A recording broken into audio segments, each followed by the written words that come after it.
Hi guys, welcome to Learn Electronics Repair.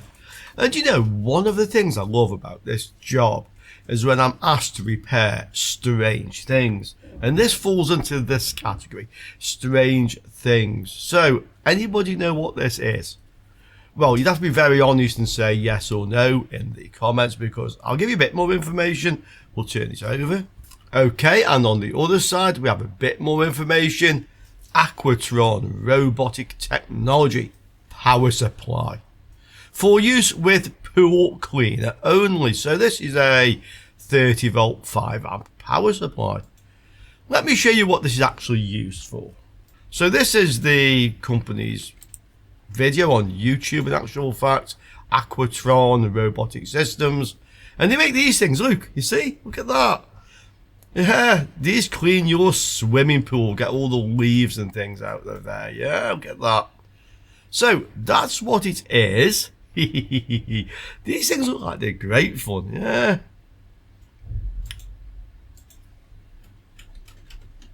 How about it? So, Aquatron robotic system power supply. So, question: who out there has been asked to repair one of these things before? Well, it's a power supply, so I suppose you could say all of you. Yeah. Let's plug this in and see what happens. I mean, the customer says it's dead. He brought it in, so let's see. And on here we have two connectors. So this one goes to the robot, 4 wires, yeah. That has about 30 meters of flexible cable on there. Okay, waterproof. And this end, obviously, power. That looks a little bit strange, that connector. It's not, it's a standard IEC, but the plug isn't quite standard. You see the shape of that, so it has this oval thing. Like so, yeah. So I hope this cable isn't faulty.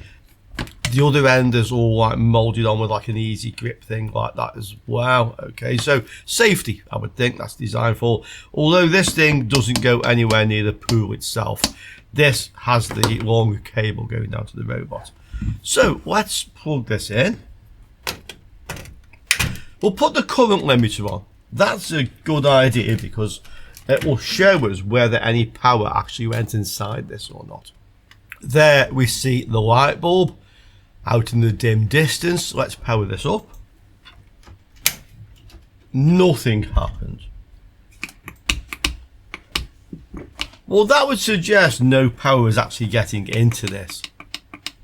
Okay. Let's check this lead. Okay. This has no power switch. There isn't an on-off switch. There is a touch button here, which I'm guessing starts it. These don't actually move. They're not switches. I think this probably just lights up. So Bluetooth by the looks of this thing. And this probably tells you to empty it. Yeah, it's full. Or empty the robot, rather. Okay, so let's switch the power on. We'll watch the light bulb and we'll see what it does. Yes. Flashed and then went out. Okay. Oh! And it's powered up and went off. Bright flash. Would you believe it? This thing's working now. I mean, this wasn't working before.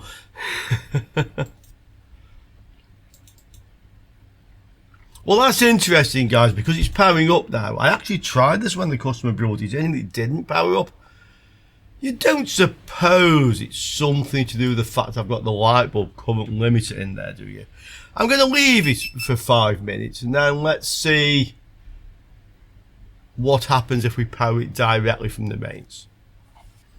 Okay, so I can actually bypass the light bulb there. Let's try this again. Nothing.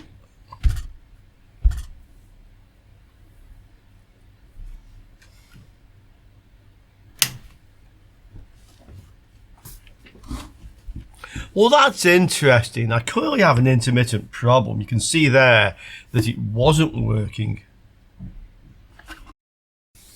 And when the guy brought this in yesterday, no, the day before, in actual fact, it wasn't working, okay?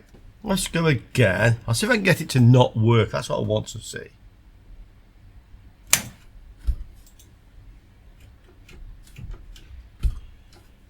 And lo and behold, I can't.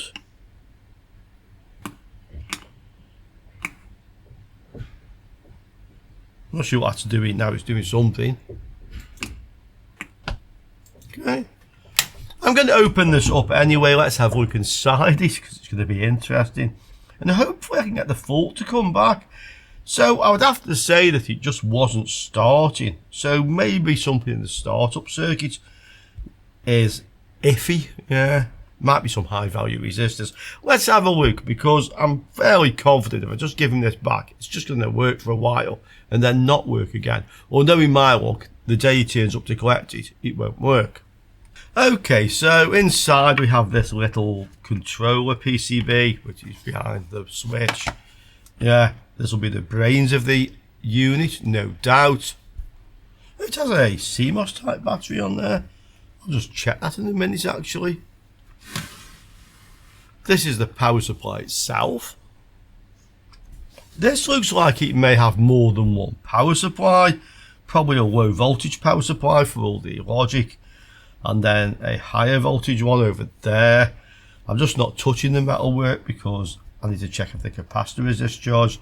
There's another one here again. That's interesting.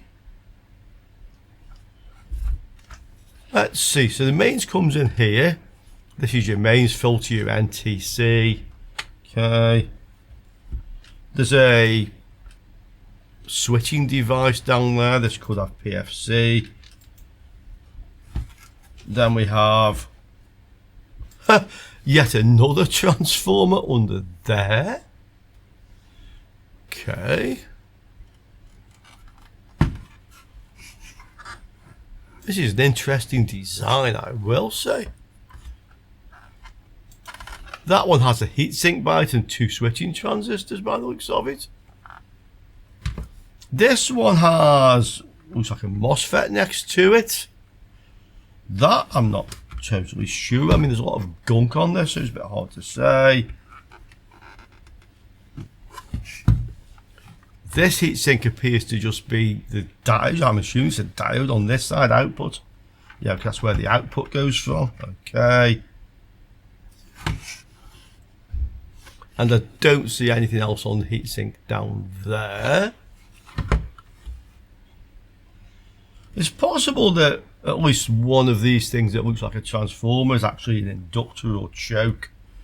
That looks like it's a PFC inductor to me. Okay, so we have some idea of what's in this. Let's just check the capacitor is discharged. Okay. DC volts. Anything in this? Well, it's almost discharged, less than 5 volts, okay. And discharging. I'm just noticing now there are two more switching devices here, so there seem to be several power supplies. That's the first thing I will say with it. Let's try and power it up again now and see if it actually starts. So now that's all discharged, yeah?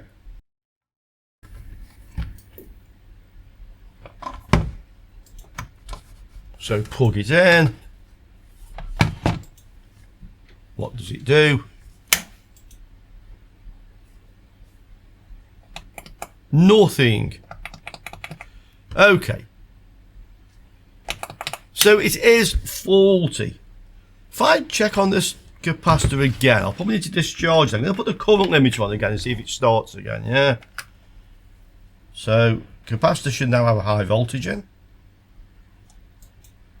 Actually, it doesn't. Only 3 volts.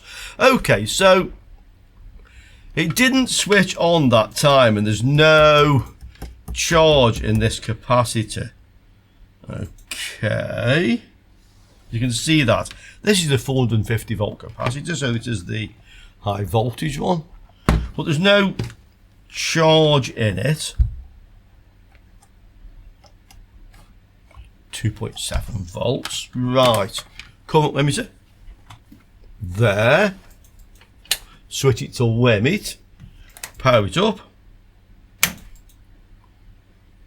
Nothing. This time nothing. So there's something intermittent. It's on the front end of this. I would say. Something intermittent. You don't suppose? Right. I've set this to AC volts. I've just connected to here where the mains actually comes in. Let's try this again. What do we have? Nothing. Cable. It's going to be this cable, isn't it? I mean, there's nothing between there and there. Yeah, waggle, waggle, waggle. Still nothing. Try the other end of the cable. I'm just waiting. It plugs into the wall.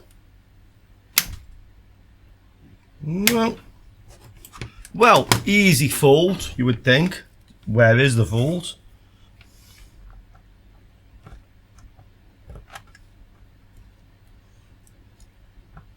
Open circuit. Okay. Reads a little bit of a resistance, but I have a connection. Okay. Other side.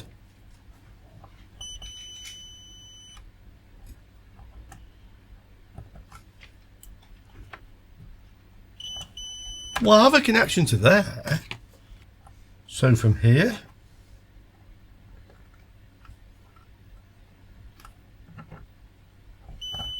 Have a connection to there. And I have a connection to there. Strange.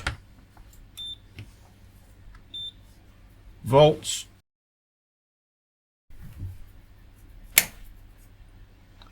Light bulb flashed. I have power. Okay, guys, so I clearly must have a dodgy cable somewhere. That's okay. No, not a dodgy cable.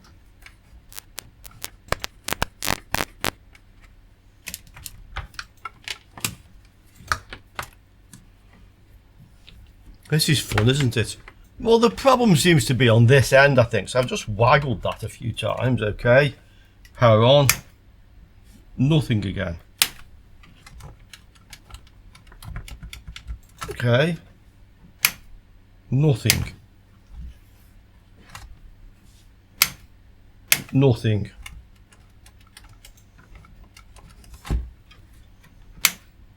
Just waggle the other end. Nothing.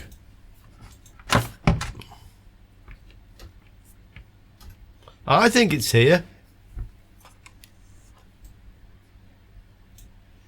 You see, it looks a little bit like compressed. Feels a little bit compressed there. I think that's where it is, guys. Let's have a look inside the socket.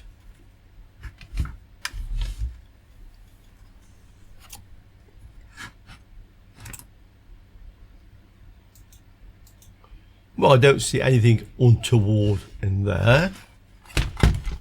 Okay. What I have noticed, by the way, doesn't seem to be a fuse on this. Oh, I think there is a fuse, actually.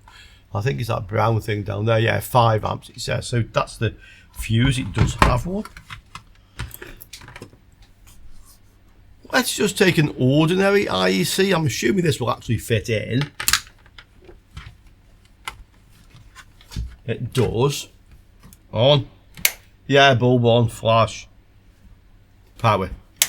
Okay, cable. Problem is how to get one of those. Do we really need one of those? I suspect we should have for safety reasons. Oh, I've solved a bit of this mystery. So the device under here, that's the bridge rectifier. Okay. These devices, look, diode, MOSFET. That is the PFC. Yeah, PFC diode, PFC MOSFET. Okay. So then that just leaves us with those two devices, which are probably driving this transformer. That would suggest this is probably a choke. Yeah. That I still think is driving that. See, the power resistor there, high value power resistor startup circuit. I'm pretty sure this is a low voltage supply which drives the logic. I think that is on the high voltage side. That is almost certainly the rectified diode for the output. There's just a few capacitors there.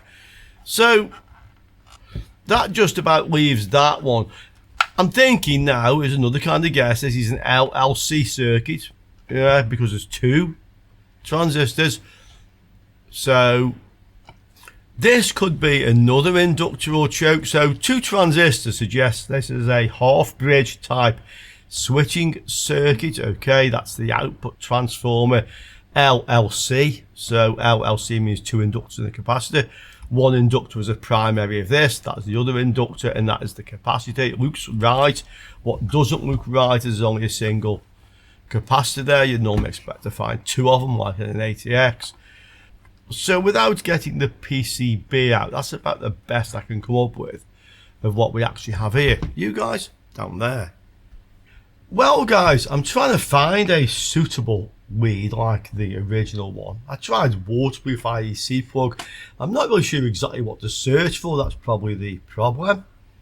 I've called the customer, didn't get an answer, so he'll come in no doubt and I'll ask him. I mean, the customer is actually another company who are dealing with these properties, so it's entirely up to him. I'll explain, look, this lead does fit. The other one probably has some sort of safety feature, so it's entirely up to you. Or maybe he actually knows where to get one. He is an electrician and most other things. Okay guys, I'll let you know in the comments when I've published what the guy said. I will just finish on one thing, by the way. While I was looking for waterproof plugs, I actually found this. That thing, yeah, which says it's a UK plug. Yeah. And I've got some feeling that that doesn't meet some sort of requirements for a UK plug. Well, you can chat about that as well down there. And I look forward to seeing you all soon again on Learning Electronics Repair. Ciao for now, guys.